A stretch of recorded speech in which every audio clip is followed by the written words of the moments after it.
মা এই শব্দের সত্যি কোনো বিশ্লেষণ হয় না। আমার ছেলে সন্তান, যে কিনা আমার সন্তান, আমার শরীরের একটি অংশ।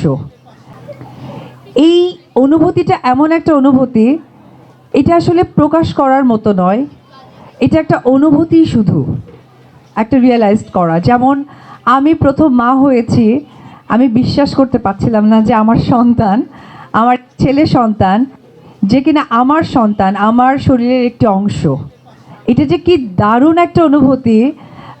একটা পাগল দেখবেন, রাস্তায় দেখবেন, মাঝে মাঝে আমরা দেখে থাকি, কোনো নারী যদি পাগলামি করে দেখবেন তার সন্তানকে তার কাছে থেকে কিন্তু কেড়ে নিতে পারবেন।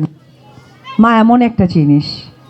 আমি বাবাদেরকেও ছোট করব না, কারণ প্রত্যেকটা নারীর সামনে এগিয়েই যায় প্রত্যেক পুরুষের জন্য। আমি আজকে অপু বিশ্বাস, অবশ্যই সেখানেও একজন পুরুষের কিন্তু অবশ্যই একটা সান্নিধ্য, ভালোবাসা, দোয়া এটা আছে। এবং এখানে যে নারীরা কাজ করছেন, আমার মনে হয় তারাও কিন্তু একটি পুরুষের সাপোর্টটা পায়। যেমন আমার ডানে একরা আপু, বায়ে ভাইয়া, সে সাপোর্টটা কিন্তু তাকে করেন। আমি দেখছি স্টেজে যে তাকে কতটা সাপোর্ট দিচ্ছে। এই কথাটা শুনতে যতটা ভালো লাগলো, ঠিক অপরদিকে আরও একটি কথা আছে, কিছু নারীও কিন্তু অবহেলিত হয় ঠিক ওই পুরুষের কাছেই। তখন তাদের কি করণীয় থেকে, যেটা আপু জানতে চাচ্ছিলেন, যে আপুর কাছে, মায়ের কাছে একটা কিছু জানতে চাই। আমি খালি সর্বোপরি কথা দীর্ঘায়িত করব না, কারণ মা এই শব্দের সত্যি কোনো বিশ্লেষণ হয় না। আমরা অভিনয় করি, যখন সিনে কখনো মা বলতে হয়, এই ডায়লগ ডেলিভারিটা দেওয়ার আসলে ভাষা খুঁজে পায় না, ইমোশন খুঁজে পায় না। সো মা এমন একটি শব্দ, খুব ছোট্ট একটা শব্দ, বাট এমন একটি শব্দ, বিশাল।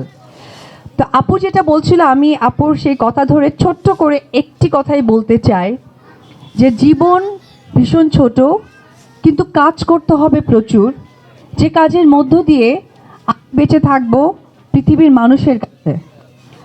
সংসার জীবন বা নিজের জীবনে নারী হিসেবে যে কোনো ঝড় আসতেই পারে। আমাদের মানুষ হিসেবে দায়িত্ব, কর্তব্য, যে সেইটাকে উপরের সামনে কি করে এগিয়ে যায়।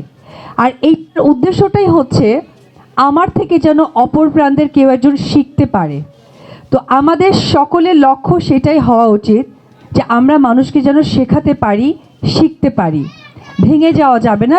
অনেক সময় দেখা যায়, আমরা ফেসবুকে দেখি যে কোনো একটি নারী তার সংসার জীবন, প্রেমিক